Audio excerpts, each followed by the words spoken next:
tema que se segue agora é sobre políticas públicas de promoção da igualdade, que será tratado pelo engenheiro Fernando Pacheco. Fernando Pacheco nasceu em Calulo e obteve a licenciatura em Agronomia em 1974 no Ambo. Nesta faculdade foi também docente de Sociologia e Desenvolvimento Rural entre 1975 e 1977 e também 1989 e 1993. Foi também diretor nacional do Ministério da Agricultura e presidente da AGRA, Ação para o Ambiente e Desenvolvimento Rural. Atualmente é consultor independente em domínios como agricultura, desenvolvimento rural, cooperativismo, desenvolvimento local, entre outros. É ainda colaborador do Centro de Estudos de Investigação Científica da Universidade Católica de Angola e também coordenador do OPSA. Eis, então, o engenheiro Fernando Pacheco, a quem passo a palavra. Muito obrigado. Excelências, caros convidados, cumpre-me o manda as regras de educação, embora eu saiba que isto já me está a roubar algum tempo, mas mando as regras de educação. Eu agradeço a SEAST e ao Instituto para a Cidadania Mosaico. Não me habituo a dizer esta nova terminologia, usar esta nova terminologia, porque para mim Mosaico será sempre o centro cultural. O facto de, mais uma vez, estar presente nesta Semana Social, embora correndo o risco de, como foi dito de manhã, parecer que sou daquelas pessoas que já deveria ter sido retirada para dar lugar aos mais novos, porque as ideias que eu posso aqui transmitir também já são muito conhecidas. Realmente ele tem razão, é necessário que apareçam outras pessoas com outras ideias. Isto é algo que seria bom que acontecesse em toda a sociedade, porque nós, os mais velhos, é verdade que temos uma determinada experiência, mas temos de dar lugar aos mais novos.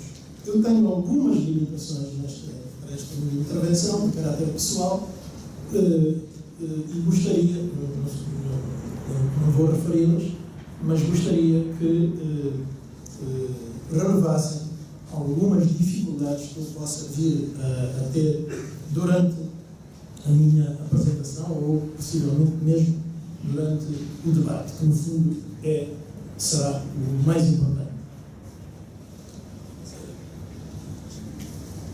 Quando ouvi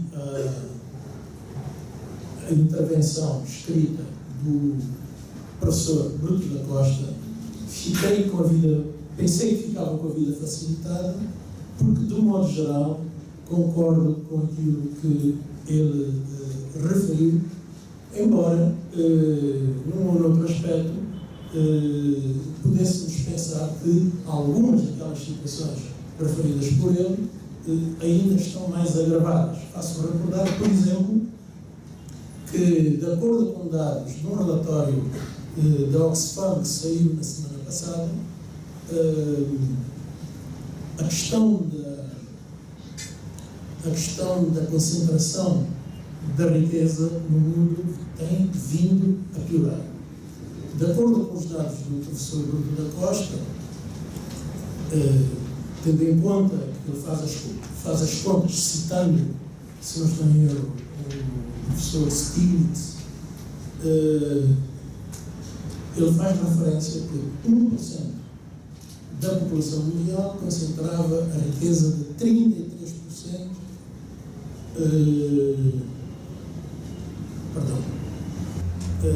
O importante era, no fundo, o importante que eu queria dizer é que em 2016 a situação da concentração da riqueza vai ser pior, pois que 1% da riqueza, a riqueza concentrada por 1% da população vai ultrapassar a acumulação de riqueza de 99% da população mundial.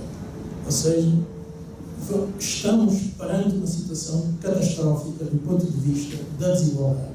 As desigualdades têm vindo, efetivamente, a piorar. Falando de políticas públicas, no fundo, é aquilo que nos traz para este tema. Eu devo dizer que é necessário sempre esclarecer, quando se fala de políticas públicas, que estamos a falar de um conceito que, por vezes, é confundido com apenas a sua parte positiva. Quando se fala de políticas públicas, tem de se falar de políticas públicas corretas e de políticas públicas incorretas. E hoje, aqui neste momento, cabe-me referir que nós, no país, temos políticas públicas corretas e temos outras que não são corretas. E, muitas vezes, a implementação das políticas públicas corretamente definidas nem sempre é a melhor. Vou ainda buscar ao título desta palestra a questão da promoção da igualdade. E quando se fala aqui de igualdade, obviamente que nos vem logo à cabeça a ideia de que se está perante uma utopia. Eu já fui daquelas pessoas que acreditou que a igualdade era possível. Hoje, já com muitas décadas de vida, hoje estou seguro que a igualdade não é possível, a igualdade plena não é possível. O que é possível é pensarmos que podemos lutar pela igualdade possível. E, nesse aspecto, devemos olhar para a questão da igualdade como uma utopia. Há um pedagogo sul-americano, do Uruguai, chamado Eduardo Galeano, que trata desta questão muito bem. Ele diz que a utopia é como a linha do horizonte. Quanto mais nós nos aproximamos da linha do horizonte, mais a linha do horizonte se afasta. Então, para que serve a utopia? Serve exatamente para avançarmos, para não ficarmos no mesmo lugar. Estamos à procura de algo que sabemos de antemão que não vamos conseguir. Mas o que nós podemos pensar é que nessa busca estamos sempre a caminhar, estamos sempre a dar passos no sentido de um mundo melhor. Para se compreender o que se passa em Angola e sabermos o que devemos fazer, acho importante tentarmos entender o que se passa no mundo. E como não é possível fazermos uma análise generalizada e detalhada sobre a situação mundial, eu vou me concentrar no exemplo da Europa.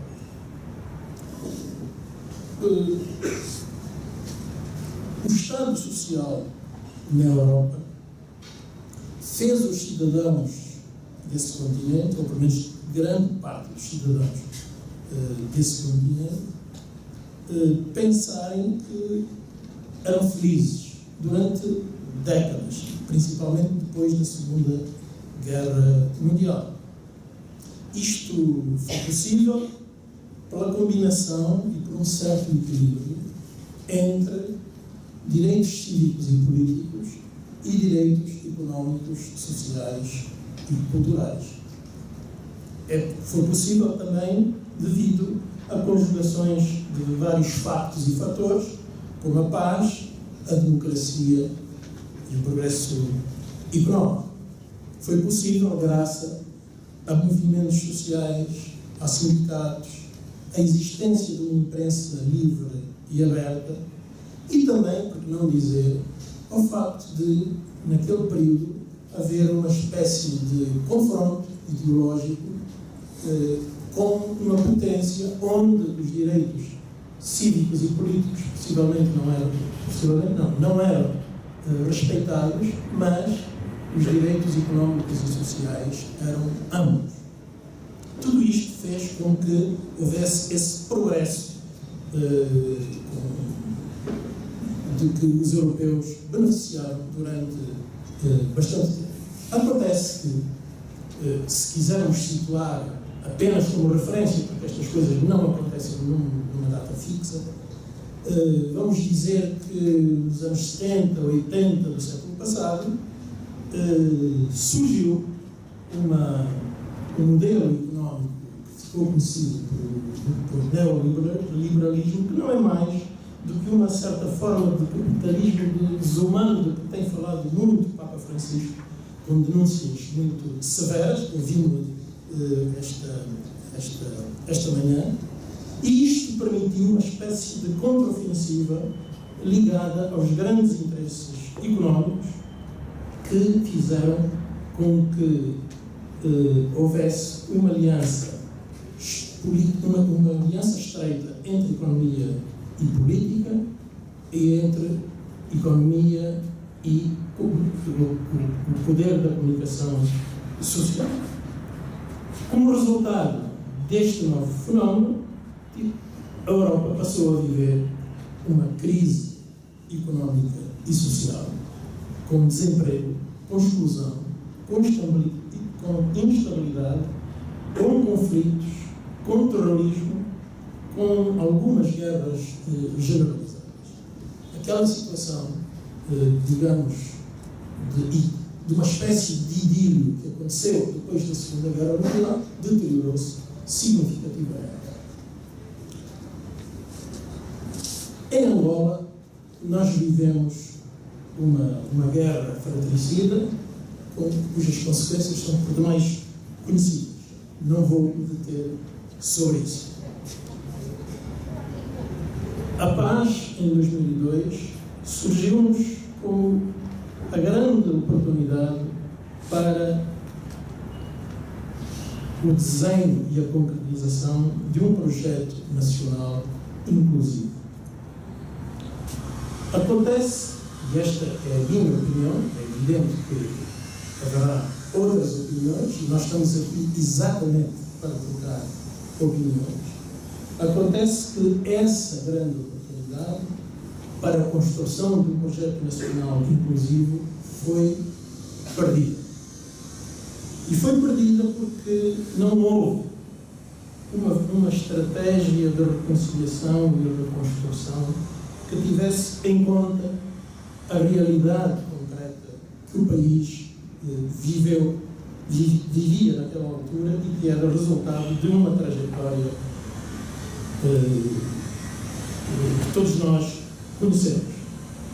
O partido no poder elaborou uma agenda nacional de consenso, o que mostra que aquilo que eu acabei de dizer não era fantasia. O próprio partido no poder reconhecia que era necessária uma agenda nacional de consenso. Ela foi escrita, é discutível se ela estava bem desenhada ou não, isso é perfeitamente discutível, mas o que é certo é que a agenda nacional de consenso desapareceu do léxico político angolano. E hoje ninguém fala da agenda nacional de consenso. Pelo contrário, fala-se muito de confrontação, por vezes buscar aspectos do passado que me parece que devem estar possivelmente não esquecidos, mas pelo menos mutuamente perdoados. Essa estratégia de reconciliação foi, como disse, na minha opinião, não bem elaborada, foi também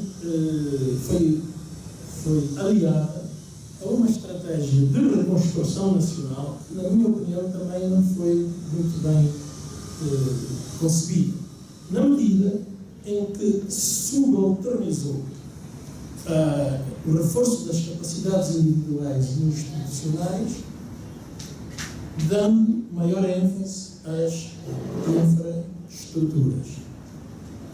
No fundo, para utilizar uma metáfora de um amigo colega de trabalho, o que se procurou fazer foi construir uma casa à pressa, sem darmos a devida atenção aos caboclos, aos alicerces. Ou, utilizando outra metáfora, tivemos muita preocupação com o hardware, ou seja, com o computador, e pouca atenção com o software, ou seja, com o programa. Isto fez com que o nosso desenvolvimento passasse a ser um desenvolvimento por ilhas. Nós temos ilhas de bem-estar rodeadas por um oceano de mal-estar. Ao mesmo tempo, isso fez com que a corrupção fosse alimentada e ela, em grande parte, explica-se pela excessiva concentração de poder e de recursos a nível central, em prejuízo do desenvolvimento económico e social local. Vou procurar exemplificar com 3 ou 4 casos, rapidamente, porque é que eu penso que estas políticas, as políticas públicas que estiveram subjacentes a este processo de reconstrução, que eu considero que foi inadequado,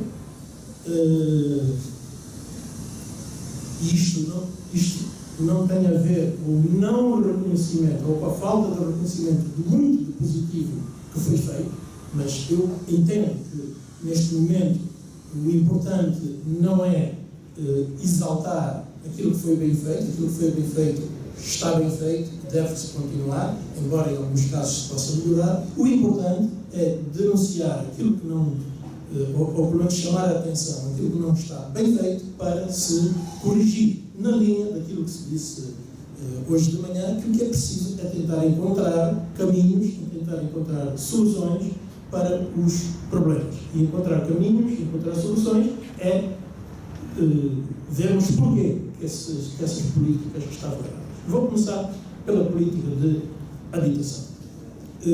Todos nós ficamos extremamente felizes quando ouvimos falar do programa de habitação que visava a construção de 1 milhão de casas. Nós estamos muito longe, pelas contas que eu faço, não tenho certeza, porque infelizmente não há dados estatísticos que permitam ter essa certeza, mas pelos meus cálculos andaremos próximo das 100 mil habitações. Quando esse projeto foi lançado, eu pensei, e muita gente como eu, que estava ali uma grande oportunidade para desenvolvermos a indústria de materiais de construção e, assim sendo, criarmos muito emprego. O que na prática verificamos é que estas casas, para além de utilizar o modelo, se houvesse um estudo para saber se as pessoas queriam aquele modelo ou não, eu estou convencido que as pessoas não concordariam com o modelo, porque esse modelo não corresponde a determinados aspectos culturais e sociais da nossa realidade. Mas mais grave que isso é o facto de estas casas terem sido construídas fundamentalmente com materiais importados, o que significa que não foi possível potenciar a nossa indústria de materiais de construção. E assim sendo, não foi possível a criação de um número significativo de empregos. Esse é um exemplo. Comecei que o tempo está a voar, possivelmente só darei mais 2 exemplos rápidos. Um está ligado com a minha profissão, eu tenho que falar sempre disso, até por respeito quer aos meus colegas, mas sobretudo quer aos camponeses angolanos que continuam a viver uma situação de exclusão e de desigualdade extremamente negativa. Verifica-se que, em termos de agricultura, as verbas canalizadas para este setor, para o setor que deveria contribuir para a solução do problema alimentar de mais de 40% da população de uma forma direta, que produz e alimentou-se, não é preciso passar pelo papado nem por mais nenhuma outra instituição. Portanto, esse setor que poderia alimentar mais de 40% da população de forma direta e que poderia gerar bastante emprego ou ocupação de mão de obra, tem vindo a merecer, por parte do Orçamento Geral do Estado, cada vez menos atenção. Se eu tivesse tido tempo de fazer um PowerPoint, eu poderia aqui mostrar a curva descendente das verbas que têm sido atribuídas todos os anos ao Ministério, ao setor da agricultura. O outro exemplo é o exemplo do basquetebol. Eu não consigo compreender como é que, sendo Angola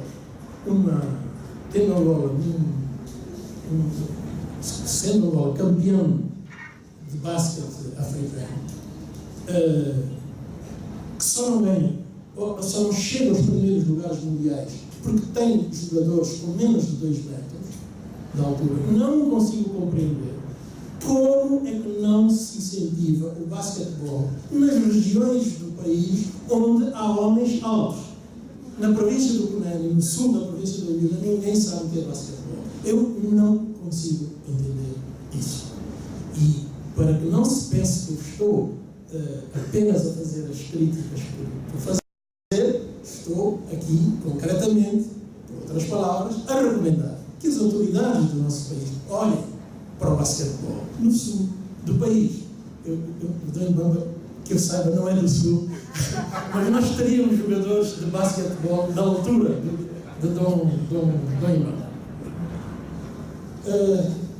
Estas políticas provocaram êxodo rural e falta de emprego, como já vimos, e provocou uma situação muito difícil nos nossos municípios. Os nossos municípios hoje, tirando alguns que são privilegiados, Sela, Capuzo, Natala e poucos mais, o Bito, claro, são municípios sem vida económica.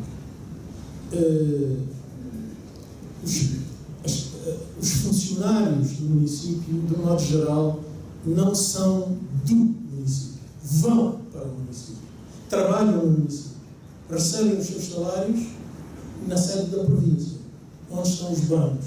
Obviamente, o seu salário é gasto na sede da província. Isso não permite que o município tenha vida económica própria, não permite que tenha receitas fiscais e cria condições para que as pessoas cada vez mais estejam a sair dos municípios para as sedes das províncias e das sedes das províncias para a capital do país. Volto a Alfredo Bruto da Costa, fazendo recordar aquilo que ele escreveu: oportunidades económicas desiguais que aconteceram por aquele erro que, na minha opinião, vem desde 2002, com a chamada acumulação primitiva do capital, concentrando a riqueza em poucas mãos, conduzem a resultados desiguais e reforçam o poder político desigual. Explicam a existência de instituições e políticas que tendem a promover a persistência das condições iniciais, ou seja, do status quo. Nós tínhamos vários indicadores, acho que não vou ter tempo de referir esses indicadores, vou apenas referir a questão da mortalidade infantil, porque a questão da mortalidade infantil elimina aquela ideia liminar que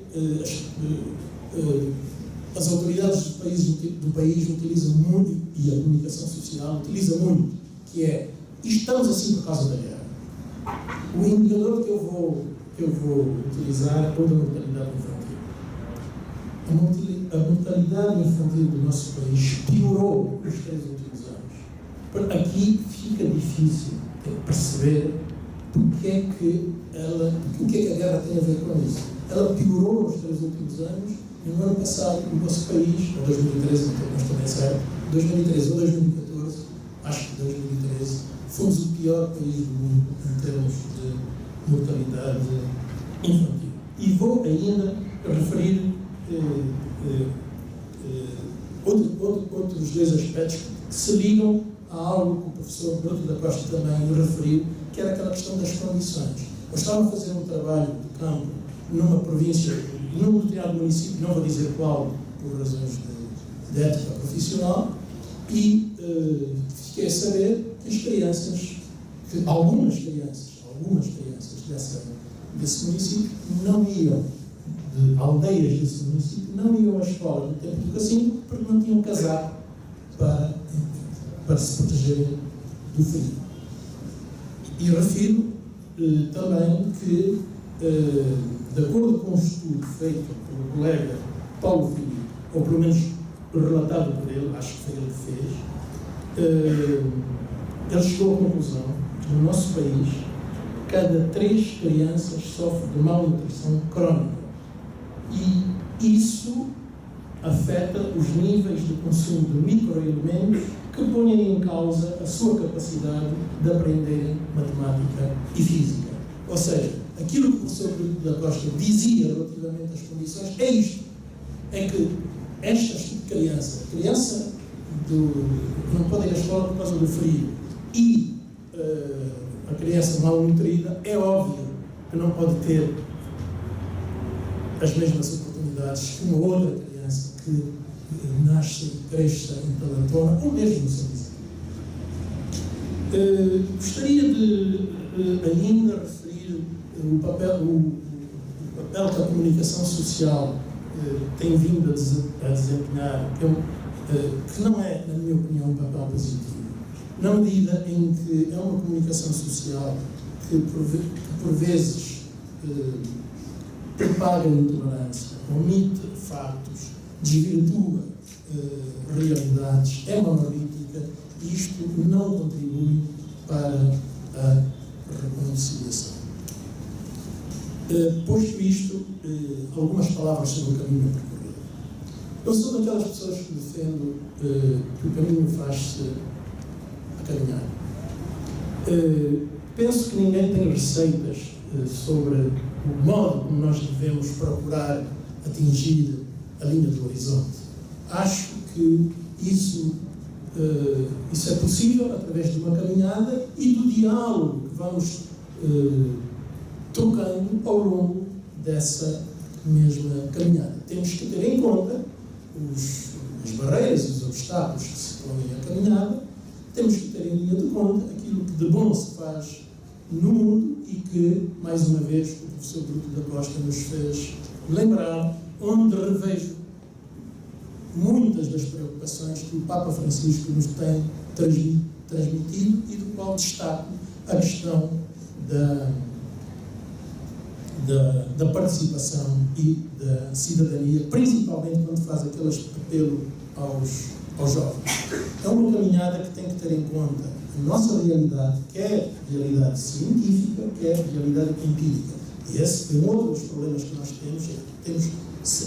temos pouca atenção em relação à questão do conhecimento da realidade.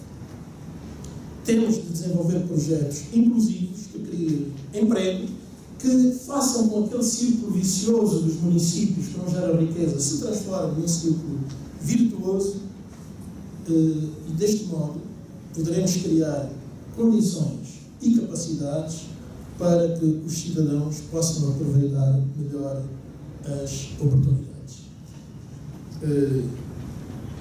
Refiro ainda que me parece que quando eu chamo a atenção para a necessidade de conhecermos a realidade do país, nos esquecemos de que o nosso país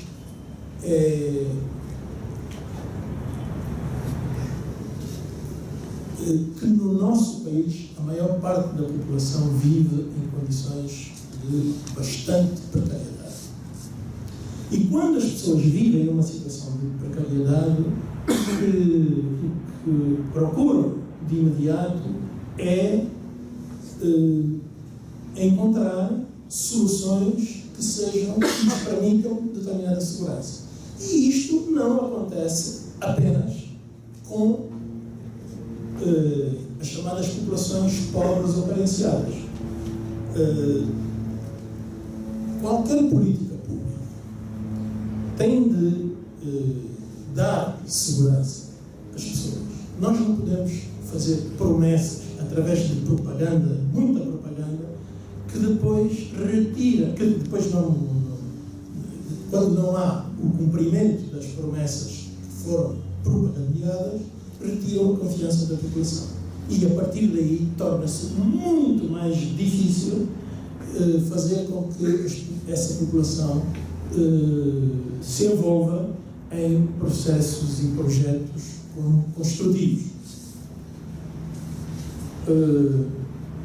Dizia eu que a precariedade não é apenas apanagem de populações pobres. Quando as sociedades entram em crise, as pessoas comportam-se sempre como se portam os pobres em situação de precariedade. Um pobre em situação de precariedade não está preocupado em cumprir a lei, está preocupado em cumprir, em fazer aquilo que o seu pai, o seu avô fazia.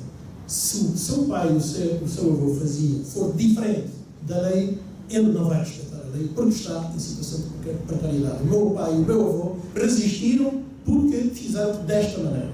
Portanto, não vou fazer de acordo com a lei.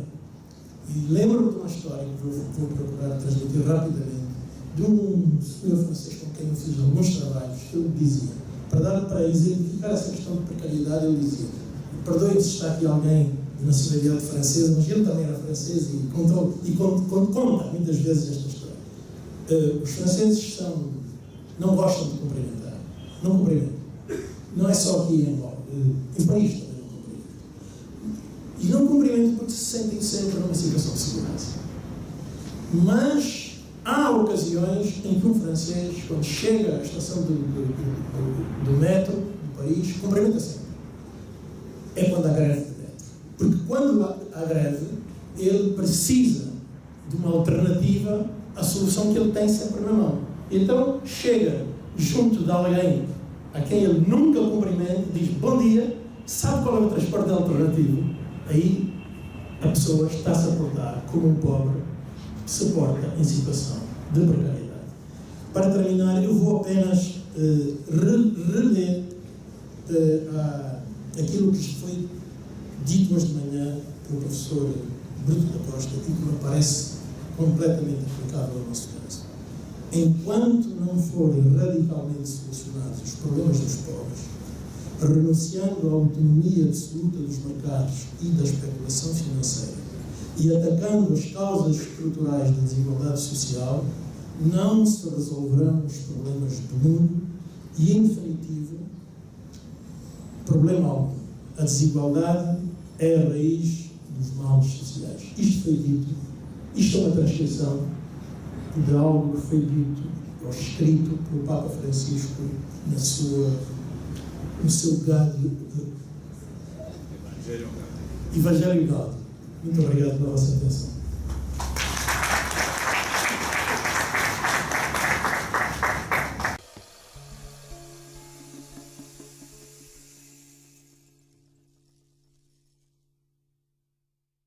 O momento agora é para perguntas e respostas. É meu nome, é fácil o tema. Eu gostava de perguntar o seguinte: o que é que nós, angolanos e não só, devemos fazer de modo a erradicarmos esse mal que achamos ser algo que está a infernizar a nossa sociedade? Será que não há maneira de o Estado angolano e não só arranjar os mecanismos de podermos erradicarmos com isso, eu dou alguns exemplos. Hoje em dia está-se a ouvir que há uma crise financeira. Eu penso que a gente só está a olhar pelo petróleo. É como uma casa, não é? Em diversos pratos que nós temos por aí. Se ficarmos a comer toda hora o fungo, será que não apodrece? Eu penso que apodrece. Agora, tem tantos recursos naturais, minerais e não só. Será que não podemos olhar por outros de modos a poder responder com essas questões que às vezes já viemos a público a justificar que em função daquilo a coisa está assim? Este é o meu contributo. Muito obrigado. Emiliana Bundo? Agora, complementar. Falando das políticas públicas, o tema estamos a participar, fala da promoção da igualdade. Estamos a falar de oportunidades, de libertação, de promoção daqueles a quem a pobreza envergonhada assola. A minha pergunta é: como fazer diante de uma sociedade como a nossa, onde como que impera o nepotismo e parece uma forma de eternizar a pobreza, ou seja, a miséria humana? A próxima será Laurinda Paulino. E como é possível as crianças conseguirem estudar se não há oportunidade de estar chegando no comunidade de Mvulês para os camponeses conseguirem transportar mandioca para vender e para dar, para ajudar os seus filhos para conseguirem estudar? Era só isso. Estamos a abordar, segundo Sua Excelência, Sr. Engenheiro Fernando Pacheco. Ele diz que nem toda política, portanto, são real. Outras políticas são irreais. De facto, é para dizer que no ano passado, o ano findo assim, nós vimos concursos, isto em todas as províncias. Então, nesses concursos, o que fomos a ver ali, nem todos os jovens foram aceitos. Por que digo isso? Segundo também a carta do professor Bruto da Costa, tudo que ele frisa está com a base de colmatarmos a pobreza e a delinquência, sobretudo. Hoje em dia, nossos jovens, nem todos, quando quiserem fazer qualquer situação, perguntam aos seus pais, ou seja, certas vezes, os conselhos dos pais. Agora, muitos nestes concursos não foram aceitos por quê? Porque por estarem se pintar os corpos, ou o seu corpo, bendito. Isto é, estou-me a referir na tatuagem. Agora, o porquê que nós estamos a agir assim, a nossa entidade, seja eclesiástica como entidade governamental, ajuda a rever essa situação. Nem todos os jovens, quando se pintaram os seus corpos, talvez é por serem marginais. Não é. Às vezes é por estar a acompanhar e imitar aquilo que eles vejam externamente pelos televisores. Assim que também acharam essa conveniência. Por ele, pensaram que fosse uma beleza. Agora, a sociedade condena que porque isto é mau. Não é. E como vamos colmatar então a pobreza, ou seja, a delinquência, quando eles não têm como trabalhar, não têm onde tirar? Um deles sou eu, como pai de 2 filhos casados. Os 2 filhos, então o outro concorreu e não foi aceito por ter se pintado o corpo. Mas dentro de mim, acho que o meu filho não cometeu até nenhuma infração, mesmo com seus amigos. Agora, eu gostaria que a instituição da justiça ocorresse também no tribunal, ocorresse pelo menos nos processos contidos lá, para ver se aqueles concorrentes são infratores, aqueles talvez é que deveriam ser penalizados. Quando não houver infratores, pelo menos deixam os rapazes concorrerem. Então é para dizer que nem todos os filhos, portanto, como já disse atrás, nem todos concordam em seguir as profissões dos seus pais. Às vezes o pai é educador, ele pretende ser enfermeiro da saúde, ou seja, do Ministério de quê? Portanto, policial ou às vezes de tropas. Então, isso é preferência de cada um.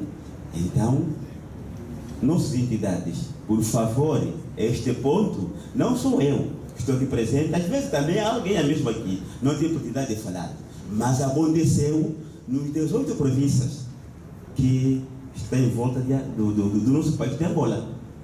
Não podemos agir assim. Estou mesmo da opinião, como disse o engenheiro, nem todas as políticas são aceitas, nem todas as políticas sejam vivacidades. Ok. Muito obrigado pela oportunidade que me é concedida.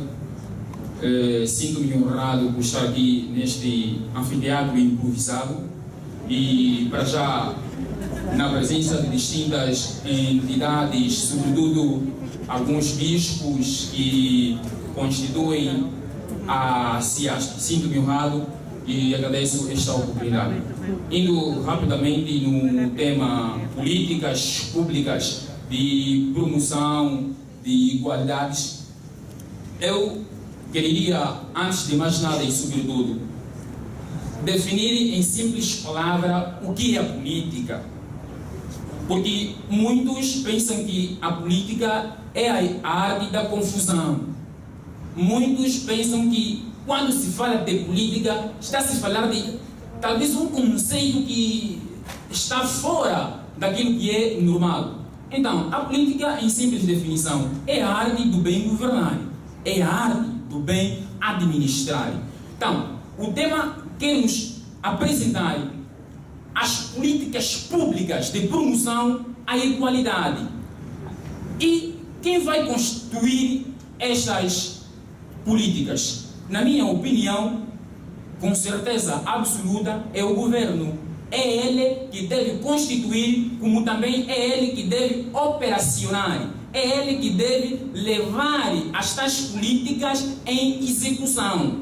Mesmo que existirem instituições a constituírem as políticas públicas, mas quem vai colocar em ação é o governo. E se o governo não apresentar com a vontade política, tudo fica estagnado, tudo fica parado, porque o Estado é que tem o poder e a competência de administrar, de governar, de distribuir equitativamente e, em algumas vezes, injustamente, os bens que o país nos oferece. E falar de promoção de igualdade, sobre a promoção de igualdade, eu costumo pensar que alguns angolanos não estão acostumados a viver bem.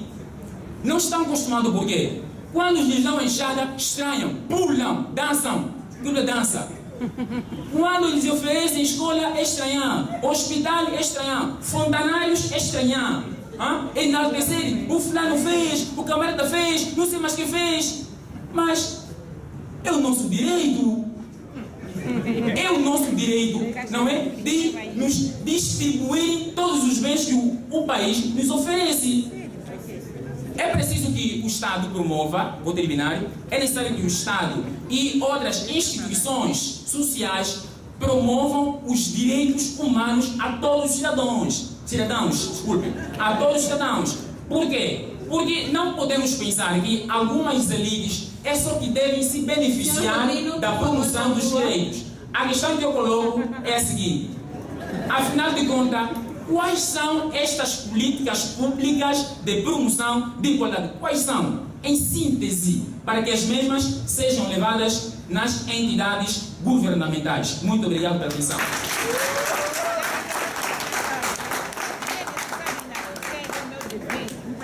Eu tenho 3 questões. Não sei antes agradecer a comunicação muito competente, muito proveitosa, que o engenheiro Fernando Pacheco fez e sempre nos habituou. Por isso, eu queria perguntar ao engenheiro Fernando Pacheco: em que medida acha que podemos aumentar a produtividade da nossa administração pública? Porque, convenhamos, e mesmo se analisarmos a África, uma das nossas fragilidades tem a ver mais com a implementação. Parece que nós concebemos melhor, mesmo com as limitações que temos, mas temos mais limitações ainda na capacidade de executar. Que propostas avançaria para termos uma administração pública mais produtiva? E eu proponho, para submeter à vossa apreciação, acha que se criarmos sistemas de monitoria simples a nível das comunidades, vamos conseguir aumentar a produtividade da administração pública? Algo que ajude a detectar o erro rapidamente em formas de superar o erro. Primeira questão. Engenheiro Fernando Pacheco, acha que se não formos sérios nesse desafio de promover o desenvolvimento, corremos o risco de conhecer conflitos sociais mais agravados do que a delinquência está nos fazendo experimentar? Outro elemento, a Igreja Católica, a semelhança, fazendo análise comparada com a Igreja Católica brasileira, acha que a Igreja angolana podia aproveitar um bocadinho da experiência da Igreja Católica brasileira para ter aqui uma expressão muito bonita que usou, uma coisa muito linda de ser tanto sal e luz na terra aqui em Angola. A expressão que usou foi muito mais bonita, eu não me recordo, mas acho que se a Igreja Católica se ater um bocadinho a relevância da Igreja brasileira pode ser um bocadinho mais útil aqui entre nós? Muito obrigado. Boa tarde.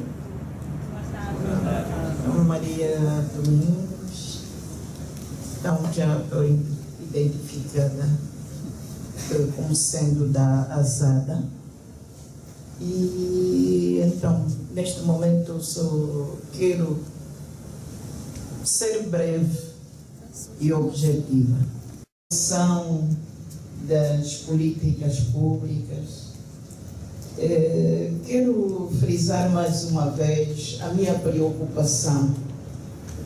Preocupação essa que não é só minha, é de toda a sociedade.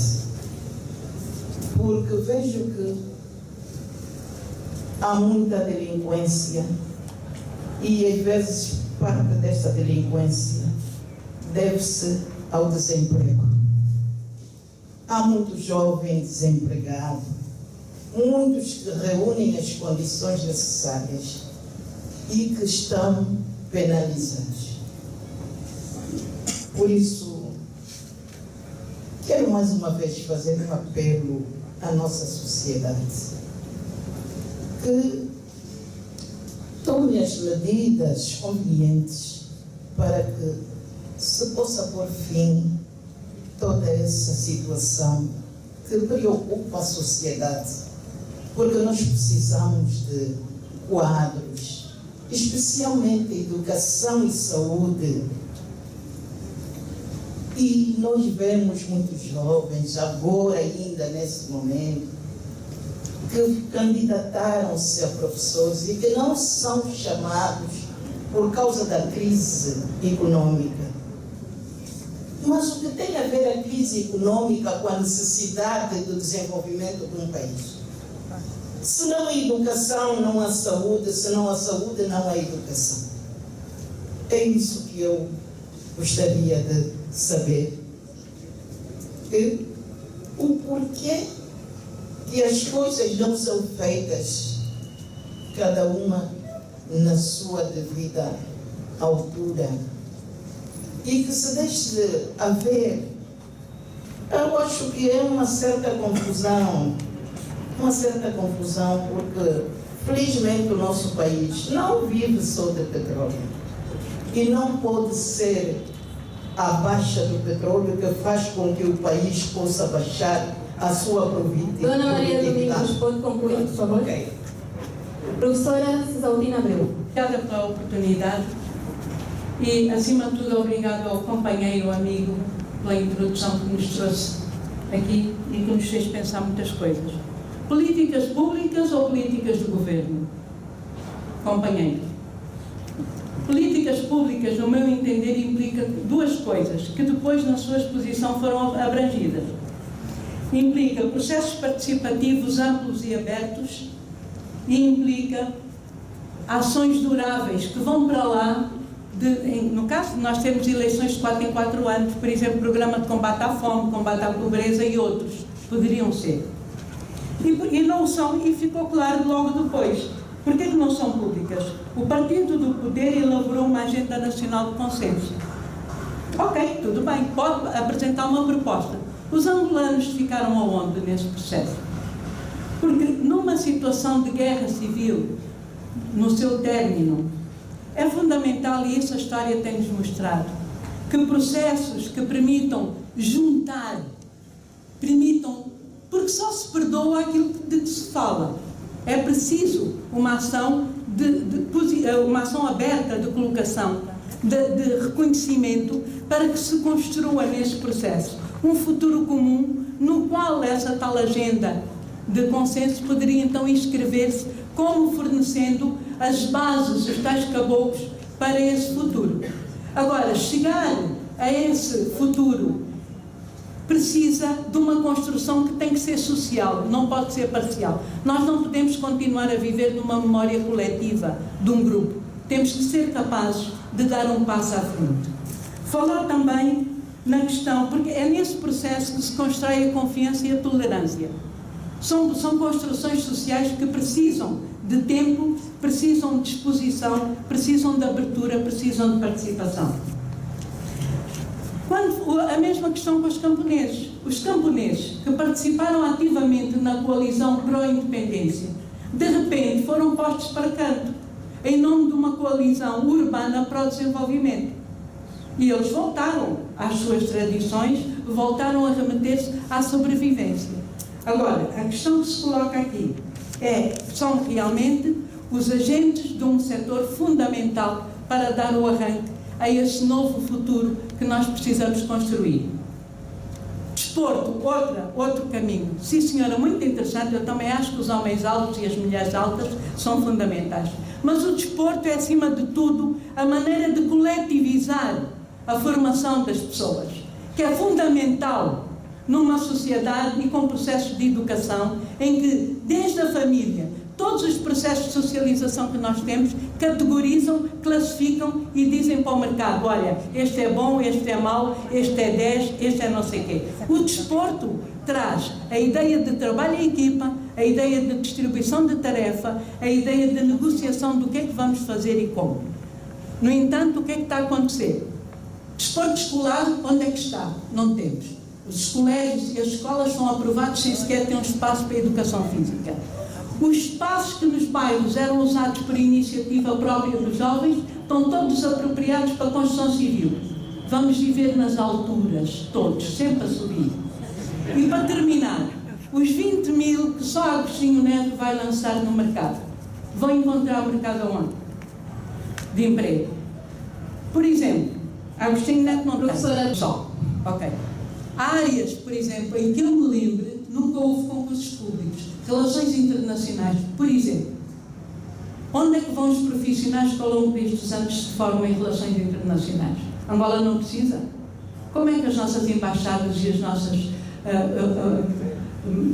como é que chama isso? As delegações externas, como é que elas são compostas? São algumas questões que eu penso que podem contribuir para nós refletirmos sobre o tema. Eu vou dizer algo que costumo dizer sempre nestas circunstâncias. E isto pode ser uma sugestão para a organização. Eu defendo que é melhor haver poucas intervenções, mas mais tempo de debate, porque o tempo de debate é que permite que os anónimos, aqueles que não são figuras públicas, têm para se exprimir. Se não houver debate, se o debate for limitado, essas pessoas não têm oportunidade e se calhar da próxima vez não vêm. Então é necessário, parece-me a mim, que devemos encurtar o número de apresentações para dar mais tempo de debate. Na minha intervenção, eu evitei dizer que políticas públicas é que devem contribuir para a igualdade, porque, em primeiro lugar, não me compete, eu não sou membro do governo, não tenho altos cargos no Estado, eu sou aquilo que infelizmente, no nosso país se designa povo. Portanto, como povo, a única coisa que eu posso dar são opiniões. E quem de direito ouve ou não ouve e procura seguir ou não as sugestões que nós vamos dando. Eu, no meu caso, procuro aproveitar as oportunidades que surgem, que me são colocadas, e devo dizer que também, em parte, fruto do trabalho de longos anos, com a ajuda de muitos e muitos companheiros e companheiras, portanto, para que essas ideias possam fluir. Quem define as políticas públicas do nosso país é o Executivo e é a Assembleia Nacional. Em cada país, consoante se é, consoante a democracia mais ou menos assumida, faz-se recurso às opiniões que não são de membros destas instituições ou não se faz. Portanto, o que se procura, digamos assim, daquilo que hoje se chama boa governação, é exatamente auscultar, ouvir opiniões e, a partir dessa auscultação, procurar-se definir as políticas públicas. No nosso país, temos de ser justos, no nosso país, nós não estamos nem no 8, nem no 80. Ou seja, não é verdade que, como muita gente diz, que o governo não ouve a sociedade, não ouve os cidadãos para definir as suas políticas. Há muitos casos, nós podemos dar muitos exemplos em que isso acontece. Mas nem sempre isso acontece e nem sempre as opiniões recebidas são suficientemente bem tratadas. O que nós devemos procurar é que isto aconteça cada vez mais. Mas no nosso país, este problema da definição das políticas públicas é um bocado mais lato. E por isso é que eu falei da questão da corrupção. Porque muitas vezes nós definimos bem as políticas, mas depois há outros fenómenos na sociedade que dificultam as questões. Houve uma intervenção. Se eu percebi bem a intervenção, há concursos públicos. É verdade que há concursos públicos, mas depois há outros mecanismos que fazem com que as pessoas que participam nos concursos não sejam contempladas, ou pelo menos o seu caso não é julgado com inteira justiça, porque aí entram outros fenómenos. E eu não estou a dar novidade para ninguém. Lê o Jornal da Angola. Lendo o Jornal da Angola, fica-se a saber que há problemas com trabalhadores fantasmas, com professores fantasmas, com a questão das matrículas. Isso vem no Jornal da Angola. Isso eu que estou a tirar da minha cabeça. Nem estou apenas a tentar transmitir aquilo que a gente ouve no dia a dia. Leiam o Jornal da Angola das últimas semanas e isso está lá, bem claro. Este é um problema concreto que é preciso resolver e que frequentemente nós ouvimos dizer que se vai resolver, mas depois não vemos medidas concretas para a solução deste tipo de problema. A questão do desemprego é uma questão muito séria, por isso é que eu fui buscar aqueles exemplos da habitação e da agricultura, porque sem emprego, se não houver emprego, claro que vai haver problemas sociais, como alertou o Papa Francisco. Nós temos de criar emprego em grande quantidade e com muita urgência. O Executivo aprovou programas interessantes para a criação de emprego. Há um programa que se chama Angola Invest, um bom programa, teoricamente, mas que devia criar 300.000 empregos até o fim deste ano e criou, se calhar, não chega a 20.000. Pelo menos em agosto eram apenas 11.000.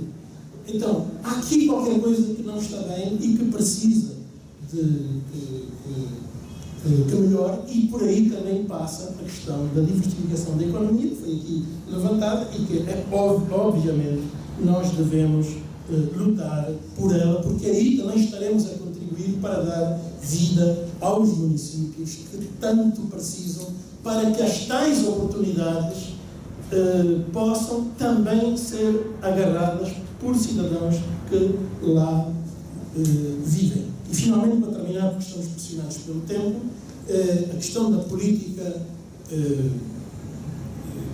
que eu vou tentar em 2 ou 3 palavras referir.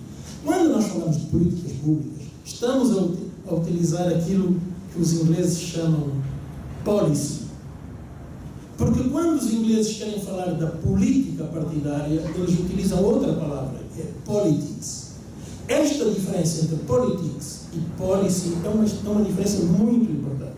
Na politics só devem participar os partidos políticos. Os outros, os cidadãos que não estão em partidos políticos, não devem participar na politics. Mas na policy, ou seja, na definição das políticas públicas, os cidadãos têm todo o direito de participar. E, no fundo, é aquilo que nós estamos a fazer com a nossa presença aqui. Muito obrigado. Espero não vos ter amassado. E peço desculpa por aqueles problemas iniciais.